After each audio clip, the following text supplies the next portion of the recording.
तर आज मी गणपती बाप्पासाठी नैवेद्य बनवला होता कांदा लसूण विरहित। त्याच्यामध्ये मी भेंडीची भाजी, डाळ भात, कोशिंबीर, मोदक, पुरी, अळूच्या पानाची भजी, बटाट्याची भजी, खीर तांदळाची आणि श्रीखंड बनवलं होतं। तर एकीकडे कुकर लावला गॅसवरती, दुसरीकडे खीर बनवण्यासाठी तांदूळ शिजायला ठेवले। तोपर्यंत श्रीखंड बनवून घेतलं।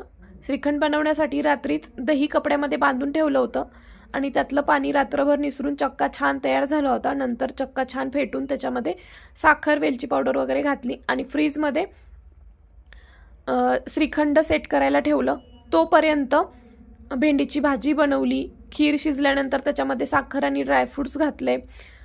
नंतर बटाट्याची आणि अळूच्या पानाची भजी बनवून घेतली आणि शेवटी पुरी आणि मोदक बनवले। तर इथे कांदा लसूण विरहित गणपती बाप्पासाठी नैवेद्य तयार झालेला आहे। तर तुम्ही सुद्धा असा हा कांदा लसूण विरहित नैवेद्य गणपती बाप्पासाठी बनवू शकता।